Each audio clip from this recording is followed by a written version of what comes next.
कि सच बात की पैरोकारी है, 100 झूठ पे एक सच भारी है, हर दौर में सच के साथ रहे शायर की जिम्मेदारी है। स्वागत है दोस्तों आप सभी का देहात की आवाज में। मैं आपके साथ मोहम्मद साकिब। सुनेंगे आज इमरान प्रताप गढ़ी की एक नज़म, फिर नज़म के बाद एक खबर पर चर्चा करेंगे। आखिर क्यों परी सीमेंट के नाम पर मुस्लिम राजनीति खत्म की जा रही है। चलिए पहले सुनते हैं इमरान प्रताप गढ़ी की नज़म। तो आपसे गुजारिश है वीडियो को लाइक कीजिए और चैनल को जरूर सब्सक्राइब कीजिए।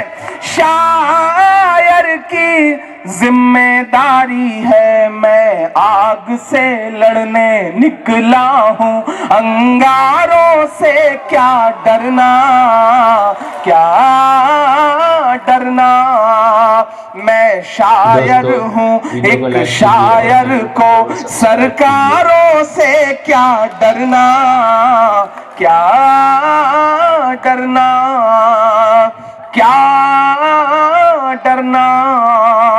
3.5 महीने और बचे हैं।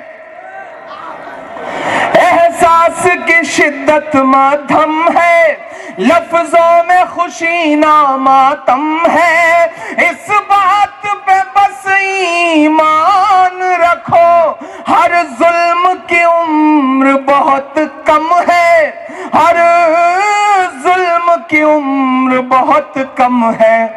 तुम सूरज हो, मैं सूरज हूँ, तुम सूरज हो, और सूरज को अंधियारों से क्या डरना, क्या डरना, क्या डरना। और अब जो कहने जा रहा हूं आपके ईमान में हरारत पैदा हो, तो एक एक शख्स मुझे बताए कि वो जिंदगी के साथ, जोश के साथ, जुनून के साथ मौजूद है यहाँ पे, कि झूठों का नारा हारेगा, अल्लाह का मारा हारेगा। हुकूमतें कुफ्र पर तो कायम रह सकती हैं, लेकिन जुल्म पर नहीं रह सकती। न जाने कितनी माओं का लहू, कितनी माओं के आंसू शामिल हैं इन मिस्रों में, कि झूठों का नारा हारेगा, अल्लाह का मारा हारेगा। आमीन कहो, आमीन कहो, नमरूद दोबारा हारेगा, नमरूद दोबारा हारेगा। और ये थोड़ा मोड़ा तो चलता रहता है साहब। जब जंग पे निकले हो तो फिर तलवारों से क्या डरना, क्या डरना। मैं शायर हूँ, एक शायर को सरकारों से क्या डरना, क्या डरना, क्या डरना। बहुत शुक्रिया, बहुत मोहब्बतें। नज़्म खत्म हुई, आप ताली बजा सकते हैं। दोस्तों इमरान प्रताप गढ़ी की नज़म सुनने के बाद आप अपनी राय में क्या कहना चाहते हैं वो नीचे कमेंट बॉक्स में जरूर बताएं। चलिए अब खबर को विस्तार से सुनते हैं।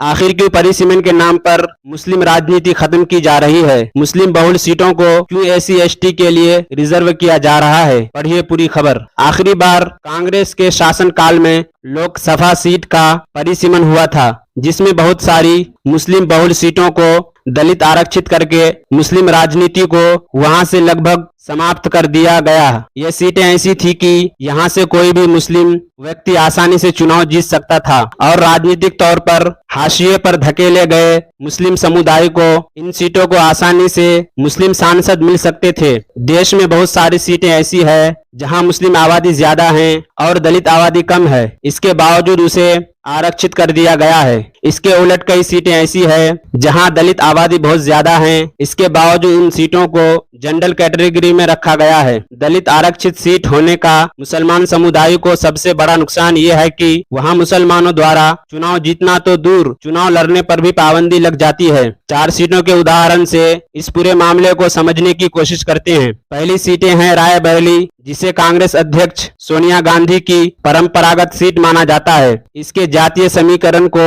देखेंगे तो इस सीट पर 30% से ज्यादा दलित मतदाता है। यहाँ पर 12% मुस्लिम मतदाता भी हैं। दलित बहुल सीट होने के बावजूद इसको परिसीमन के नाम पर आरक्षित न करके जनरल सीट ही रखा गया है। दूसरी तरफ जिस बहराइच लोकसभा सीट से 6 बार मुस्लिम सांसद रहा हो, जिले की 35% की आबादी मुस्लिम हो, उसे 2009 के परिसीमन में दलित आरक्षित सीट घोषित कर दिया गया। इसके बाद वहां से मुस्लिम राजनीति सांसदी के तौर पर का लगभग खात्मा हो चुका है। इस सीट पर केवल 15.6% दलित आबादी है, फिर भी इस सीट को परिसीमन में आरक्षित किया गया है। तीसरी सीट कमेठी लोकसभा सीट है, जिसको गांधी परिवार की परंपरागत सीट माना जा सकता है। इस सीट से संजय गांधी 1 बार, राजीव गांधी 4 बार, सोनिया गांधी 1 बार और राहुल गांधी 3 बार सांसद रह चुके हैं। सीट से जातीय मानसीकरण को समझिए कि यहाँ दलित वोटर की गिनती 27% है। इसके साथ ही यहाँ मुस्लिम आबादी भी 19% है। इसके उलट बिजनौर जिले की लोकसभा सीट नगीना जो दलित आरक्षित है, इसके बावजूद कि इस लोकसभा के 46% वोटर मुस्लिम समुदाय से है। यहाँ की दलित आबादी केवल 21% है। जिस मुस्लिम बहुल लोकसभा सीट से मुस्लिम आसानी से सांसद बन सकते थे,